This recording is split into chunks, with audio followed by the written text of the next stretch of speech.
E aí pessoal, aqui quem fala é o Guto e sejam bem-vindos a mais um vídeo. E nesse vídeo a gente vai analisar o episódio 19 de Banana Fish. Então se você está aqui acompanhando as análises semanais dos episódios de Banana Fish, não esquece aquele like para me ajudar, o canal a crescer. Vamos aproveitar esse hype, porque o anime está chegando ao fim. E eu quero preparar alguma coisa muito legal para o último episódio. Eu tô com algumas ideias, mas não tem nada concreto ainda. E também, se você é novo por aqui, não esquece de se inscrever no canal para acompanhar os próximos vídeos. E agora no episódio 19 a gente chegou em um momento da trama, um momento da história em que não existem caminhos fáceis. O Ash, ele assumiu uma posição de muito risco que é bastante preocupante. E esse episódio ele tem, eu acredito que uma imensa quantidade de gatilhos. Assistir esse episódio é bastante doloroso, porque o que o Ash está vivendo agora é muito triste de se ver. E como eu disse, ele não tem caminhos fáceis, ele não tem escolhas que na atual posição dele vão levar ele para um final feliz.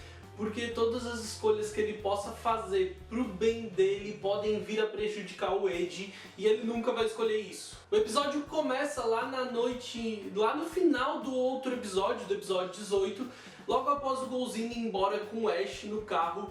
O Yuchilung ele fica conversando com Blanca e ele propõe ao Blanca que fique trabalhando para ele agora que o trabalho dele com o Golzinho terminou. Só que o Blanca diz que esse era um caso específico, que ele está aposentado e que ele não quer mais trabalhar. E ele inclusive pergunta pro Yuchilung se tem alguém que ele odeia tanto assim que ele se dedique tanto à morte dessa pessoa. E o Yuchilung fala que é o Wade. E fica muito claro esse ódio do Yuchilung pelo Wade, pelo fato do Wade ser o calcanhar de Aquiles pro Ash. Porque, querendo ou não, a gente sabe a admiração que o Yuchilung tem pelo Ash, e ele não aceita essa fraqueza tão grande que o Ash tem sendo o Wade, e ele tem essa revolta, esse ódio grande por causa disso. Só que o Blanca continua não aceitando e o Yuchilung sai dali dizendo que ele ainda não desistiu. E a gente conhece essa cobra chinesa, a gente sabe que ele vai atrás de tudo para conseguir o que ele quer. Então se ele quer que o Blanca trabalhe para ele, ele vai atrás disso. Então depois a gente assiste ao outro dia, a gente vê o Wade, o Alex e os outros amigos do Ash em Chinatown. Eles são olhados de uma forma bastante hostil, porque as pessoas ainda culpam o Ash pela morte do Shorter. E eles estão lá atrás do Sing. O Wade fala para eles que ele acredita que o Yuchilung tenha alguma coisa a ver, ou que ele pelo menos saiba sobre o sumiço do Ash, e ele quer que o Sing ajude ele a chegar ao Yuchilung. Os rapazes então conseguem conversar com o Sing e o Wade conta isso pra ele, e o Sing aceita então levar o Ash a um encontro na mansão do Yuchilung. Na mansão, o Yuchilung ele se surpreende com a visita do Wade, mas ele conta todo o acordo que foi feito com o Ash para ele salvar a vida do Wade, e que inclusive se ele não voltou é porque agora ele está sob as mãos sob os cuidados do Golzinho, e que isso faz parte do acordo que ele fez para salvar o Wade. Inclusive o Yuchilung ele debocha muito do Wade porque ele fica muito irritado, ele tem uns ataques de raiva, de fúria pra cima do Wade, porque ele culpa o Wade pela situação que o Ash está agora. Porque a escolha que o Ash fez foi justamente para salvar o Wade, e o Yuchilung ele não aceita isso de jeito nenhum. Inclusive o Sing assiste a toda a conversa bastante espantado por saber desse resultado, e principalmente do envolvimento do Yuchilung com o Golzinho. Então quando o Yuchilung debocha do Wade, fazendo insinuações para que o Wade se mate, afinal de contas aparentemente ele sempre esteve sob os cuidados do Ash, ele nunca fez nada por conta, ele só sabia sofrer. O Yuchilung tem essa perspectiva, então ele debocha do Wade como se o Wade não fosse fazer nada. E agora a gente vê expressões no Wade que a gente não viu até agora no anime. Ele tem uma determinação no olhar dele, ele tem uma segurança nas expressões dele que a gente não viu até agora. E ele diz pro Yuchilung que o Yuchilung pode falar o que quiser, pode achar o que ele quiser, mas que o Wade vai fazer de tudo para salvar o Ash, e que ele está disposto até mesmo a matar se for preciso para salvar o Ash. Então ele sai dali muito decidido, e isso deixa o Yuchilung mais irritado ainda. O Sing chega a debochar dele, só que numa cena muito boa, inclusive, num grito muito histérico, o Yuchilung até arremessa uma xícara no Sing. Só que quando o Sing sai dali, ele fala pro Yutilung que se realmente o Yutilung se aliou ao Gozini e tá fazendo parte desse tipo de coisa para conseguir as coisas que ele quer, o Singh vai se aliar ao Wade. Então a gente vai ver o Ash participando de uma reunião envolvendo outros oficiais do governo e eles estão discutindo algumas situações de guerra e também algumas situações do projeto Banana Fish. O Ash então acaba dando um conselho que levaria muitos soldados americanos a ficarem à mercê de suas próprias vidas, eles seriam basicamente abandonados em meio à guerra, e isso inclusive espanta um pouco os outros oficiais. Então quando a gente vê o Ash na mansão do Gozini, depois dessa reunião, o Gozini ele parabeniza o Ash pela atuação dele, pela solução que ele propôs, pela participação dele no projeto. Só que o Ash ele não aceita aquilo porque ele sabe que o Gozini já tinha aquele tipo de solução e ele sabe que o Gozini está fazendo como uma forma de tortura que ele participe desse tipo de coisa, porque vai contra o que o Ash tem mostrado até agora, porque ele não é esse tipo de pessoa. Inclusive o Ash ele começa a sentir que a situação que se construiu, o que ele está vivendo agora, participando desse tipo de coisa, está começando a deixar ele doente. Ele inclusive pede pro Gozini fazer logo o que ele prometeu, porque o Gozini prometeu que ia fazer dele uma prostituta, que iria passar pelas piores coisas. Só que o Gozini diz pra ele que não, que tudo que ele tá fazendo agora é o que ele prometeu. Só que agora o Ash, além de ter que vender o próprio corpo, ele vai ter que vender a alma dele também. Então quando ele vai sair do quarto, ele avisa o Ash que à noite eles vão a uma ópera. E ele, puta que pariu, ele beija o Ash essa hora.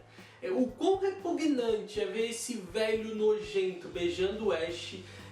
Assim, é claro que a cena, eles trabalharam a cena de uma forma menos cruel, porque é um gatilho bem forte ver aquele velho que abusou sexualmente do Ash durante toda a infância dele, beijar ele.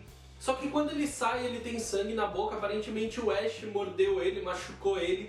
Só que é muito repugnante, é devastador ver o Gozini fazer isso, o Gozini beija ele, porque só faz o ódio crescer. Parece que ele trata o Ash como se existisse algum amor por ele, só que se ele realmente amasse o Ash, ele não teria feito isso durante todo esse tempo. É só mesmo uma obsessão que ele acabou criando sobre o Ash, sobre o intelecto e a beleza dele. O Max e o Ibby estão conversando no bar quando o Max vê na televisão o Ash passando ao lado do Gozini, saindo da ópera, e ele fica logo espantado por ver que o Ash tá com o Gozini.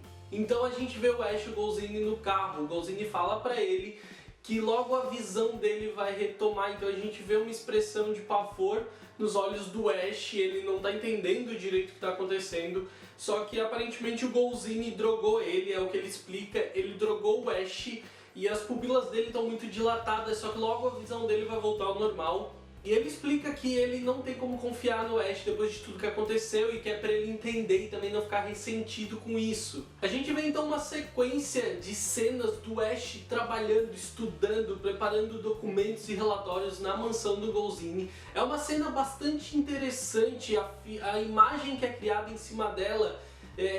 A cena começa com um passarinho do lado de fora e a gente vê a silhueta do Ash por trás das grades da janela. E é uma coisa muito interessante porque sempre foi falado muito em liberdade, foi uma das coisas que o Ash buscou esse tempo todo e é o que foi arrancado dele. Ele agora está preso não só dentro da casa do Gozini, como ficou claro isso agora, sabendo que o Ash não consegue sair com uma certa liberdade, mesmo saindo ao lado do Gozini, ele é drogado para não conseguir fugir, mas a questão que fica muito clara também é o fato de que o Ash está preso dentro da vida que ele não quer viver, ele está sendo a pessoa que ele não quer ser e está vivendo todo aquele passado dele de novo, e essa cena ficou muito bem construída, eu acho, através disso. É uma cena bastante interessante de observar, por mais que ela seja bastante curta. O Blanca então visita o Golzine e ele conta que como o serviço dele acabou, ele já tá pra ir embora e o Golzine então convida ele pra ficar e participar da festa de comemoração que ele tá organizando, uma festa pra comemorar que ele se livrou da investigação fiscal que estavam fazendo pra cima dele. E o Blanca então pergunta como é que o Ash tá, então o Golzine manda o Ash entrar pro Blanca ver com os próprios olhos, só que assim que o Ash entra na sala ele desmaia nos braços do Blanca. E o Blanca pergunta pro Golzine o que está acontecendo, então o Gene Golzine explica que no começo ele achou que aquilo era só uma greve de fome, mas que o Ash está internado já há uma semana e que como ele achava que era só uma greve de fome, ele não fez nada, ele não se preocupou com isso e os médicos não conseguem identificar direito o que está acontecendo. Mas os médicos acreditam que possa ser algum problema, uma doença que venha sendo ocasionada pelo fato do Ash estar vivendo sob condições tão diferentes do que ele está acostumado. E o Blanca aconselha o Golzine a procurar um psiquiatra pro Ash, porque o problema dele não deve ser uma doença, no seu corpo. Enquanto isso, o Sing e o Wade começam a bolar um plano para salvar o Ash, e eles descobrem sobre a festa que o Golzine está planejando, e o Sing sai dizendo que acredita que o Yuh-Lang saiba, e ele vai atrás do Yuh-Lang para descobrir onde e qual o horário dessa festa. Enquanto isso, o Yuh-Lang ele faz uma visita ao Blanca e ele, conversando com o Blanca, ele começa a mostrar a pesquisa que ele fez profunda sobre o passado do Blanca e ele começa a contar tudo e mostra pro Blanca que ele sabe tudo, inclusive o nome verdadeiro, o nome da esposa do Blanca, ele sabe sobre todo o passado do Blanca, o seu envolvimento militar e tudo mais. E isso deixa o Blanca bastante espantado, porque a única pessoa que sabia sobre tudo isso era o Golzine. Então ele diz que ele vai aceitar escutar as propostas do Yuh-Lang em um jantar que o Yuh-Lang já vem convidando ele. O Golzine visita o Ash lá no quarto onde ele está acamado e ele avisa o Ash que se o Ash está fazendo isso tudo, se ele está tentando morrer para se livrar do Golzine, ele vai se arrepender, porque se ele fizer isso, o Golzine vai atrás do Wade, vai matar o Wade, ou o pior, vai fazer o Wade passar por tudo que o Ash passou. Mas o Ash garante que não é isso, que ele não tá tentando fazer isso. E o Golzine avisa ele que na noite da festa ele vai oficializar e contar pros outros que ele tá adotando o Ash. Parece uma palhaçada, mas é isso mesmo. Ele conta pro Ash que ele tá com toda a papelada certa pra adotar o Ash. Na hora que o Ash pensa nisso, pensa na possibilidade de chamar o Golzine de pai, ele surta. Essa cena ela é cheia de uma carga emocional muito densa e tipo, a gente vê que todo o sofrimento, todo o passado, tudo que o Ash já viveu e pelo que ele passou se tornou uma coisa patológica. Ele surta de uma forma, ele começa a rir. Você sabe quando a gente vê aqueles loucos rindo em manicômios, em filmes do gênero, animes do gênero, a gente vê aqueles caras completamente surtados, tipo uma Arlequina da vida. O Ash é isso nesse momento.